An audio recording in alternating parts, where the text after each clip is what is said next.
Hello all, నా పేరు శ్రీనివాస్. నేను మీ విఎఫ్ఎక్స్ మెంటర్. సో యాక్చువల్లీ చాలా మంది పెద్దవాళ్ళు చిన్నపిల్లల్ని వీడియో ఎడిటింగ్ కోర్స్ కి జాయిన్ చేయించడానికి ఎలా ఆలోచిస్తారంటే, వీడియో ఎడిటింగ్ అంటే అదొక సినిమా రిలేటెడ్ కోర్సు, లేదంటే మూవీ ఇండస్ట్రీ సైడ్ ఉండే కోర్స్ అని అనుకుంటారు. కానీ వీడియో ఎడిటింగ్ కి ఆ సినిమా ఒక్కటే కాదండి, మిగతా వేరే ఆప్షన్స్ కూడా ఉంటాయి. లైక్ ఇప్పుడు ఎగ్జాంపుల్, ఒక గేమింగ్ ఎవరైతే చేసే వాళ్ళు ఉంటారో వాళ్ళు గనక ఆ గేమ్ అవుట్పుట్ని బయట తీసుకోవాలంటే వీడియో ఎడిటింగ్ త్రూనే చేయాలి. లేదంటే ఒక 3D యానిమేటర్ ఎవరైతే ఉంటారో వాళ్ళు ఆ 3D యానిమేటెడ్ అవుట్పుట్ని బయటికి చూపించాలంటే వీడియో ఎడిటింగే చేయాల్సి ఉంటుంది. లేదంటే చిన్నపాటి స్టూడియోస్ దగ్గర నుంచి పెద్ద పెద్ద ఇండస్ట్రీస్ వరకు వాళ్ళు వీడియో రూపంలోనే అడ్వర్టైజింగ్ చేసుకుంటారు. సో దానికి కూడా వీడియో ఎడిటింగ్ అనేది యూజ్ అవుతుంది.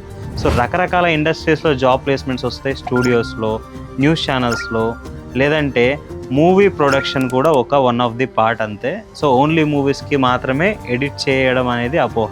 వీడియో ఎడిటింగ్ కనుక మీకు ఇంట్రెస్టెడ్ ఉంటే మీ పేరెంట్స్ని కూడా తీసుకురండి, షాఫ్ట్ మీడియా అకాడమీకి రండి, ఫ్రీ డెమో వినండి. విన్న తర్వాత మీకు నచ్చితేనే జాయిన్ అవ్వండి.